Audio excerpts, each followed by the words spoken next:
Hi, parents and students. My channel, welcome to my channel. RA Naidu JEE Mentor. మీకు ఏమైనా ఇప్పుడు JEE mains కానీ అడ్వాన్స్లో కానీ counselling చదువుతున్నాయి కాబట్టి మీకు ఏమైనా సందేహాలు ఉంటే ఈ వీడియో ద్వారా మీరు క్లారిఫై చేసుకోగలరు. ఇప్పుడు ఏంటంటే మీకు రౌండ్ 1 రిజల్ట్ వచ్చింది కాబట్టి ఈ రౌండ్ 1లో మీకు సీట్ అలాట్ ఎక్కడైతే ఇన్స్టిట్యూట్లో సీట్ అలాట్ అయిందో ఆ ఇన్స్టిట్యూట్లో మీకు నచ్చిన ఇన్స్టిట్యూట్లో సీట్ అలాట్ అయినట్టయితే మీకు ఇప్పుడు అక్కడ 3 ఆప్షన్స్ ఉన్నాయి. 1 ప్రీజు, 2 ఫ్లోటు, 3 స్లైడు.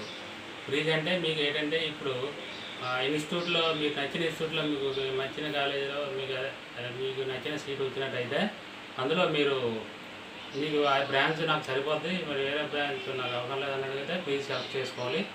లేదనుకుంటే ఫ్లోట్ ఆప్షన్ అని ఒకటి ఉంటుంది. ఆ ఫ్లోట్ ఆప్షన్ ఏంటంటే మీరు ఎప్పుడైతే ప్రిఫరెన్స్ పెట్టారో, ఏ కాలేజీలో ప్రిఫరెన్స్ పెట్టారో ఆ కాలేజీలో మీకు వచ్చిన ఆప్షన్ కన్నా పై ఆప్షన్ ఇంకేమైనా మంచి కాలేజీ ఉన్నట్టయితే ఫ్లోట్ ఆప్షన్ పెట్టుకోవాలి.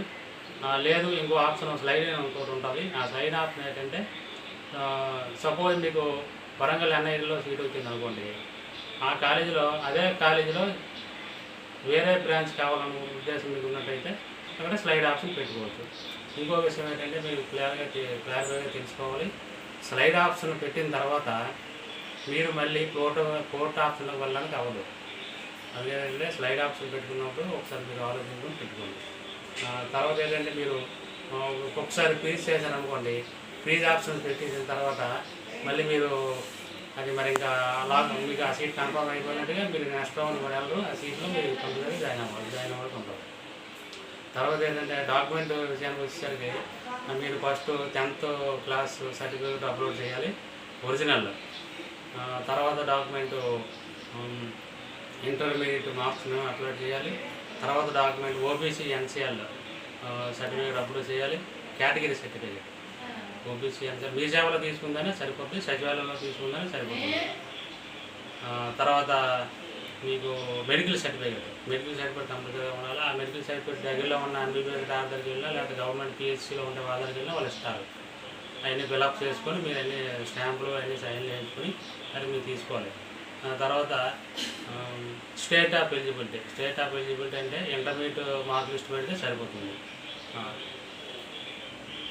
తర్వాత మీకు అన్నీ అప్లోడ్ చేసిన తర్వాత ఫీజు పేమెంట్ చేయాలి. ఫీజు పేమెంట్ మీరు OBC వాళ్ళకి, జనరల్లో వాళ్ళకి 35,000 ఉంటుంది, అది మీరు పే చేయాలి. తర్వాత SC ST PW వాళ్ళకి 70,500 రూపీస్ ఫీజు ఉంటుంది, అది పే చేయాలి. అన్నీ మీరు చేసిన తర్వాత లాస్ట్లో మీకు డాక్యుమెంట్ అండర్ ప్రాసెస్ అని వస్తుంటుంది. అది మీకు అక్కడ వెరిఫై ఆఫీసర్ని బట్టి అక్కడ వెరిఫై జరుగుతుంటుంది. లేక సిస్టమ్ ద్వారా వెరిఫై చేస్తే ఆ సిస్టమ్ ద్వారా ఆటోమేటిక్గా వెరిఫై అవుతాయి. దానికి కంగారు కూడా అవసరం లేదు. మీకు 24 వరకు డేట్ ఉంటుంది కాబట్టి ఏమైనా క్వరీస్ వచ్చినట్టయితే ఆ క్వరీస్ మీరు రిజర్వ్ చేసుకోవాల్సి ఉంటుంది. మీరు ఒక ఎవ్రీ 1 అవర్కి 2 అవర్కి లాగిన్ అయ్యి మీరు అందులో చెక్ చేసుకోవాలి. జోహార్ సైడ్ ఓపెన్ చేసి రౌండ్ 1 వాళ్ళకి రిజల్ట్స్ అన్నీ మీరు అందులో వెరిఫై చేసుకుంటారు. Thank you students and parents. ఈ వీడియో చూసినందుకు ఈ వీడియో మీరు లైక్ చేయండి, షేర్ చేయండి, మీ ఫ్రెండ్స్కి అందరికీ తెలియజేయండి. తర్వాత మీరు ఇక్కడ సబ్స్క్రైబ్ చేసుకోండి నా ఛానల్. ఈ ఛానల్ మీరు సబ్స్క్రైబ్ చేసుకోండి. తర్వాత అక్కడ బెల్ బటన్ ప్రెస్ చేయండి. Thank you so much.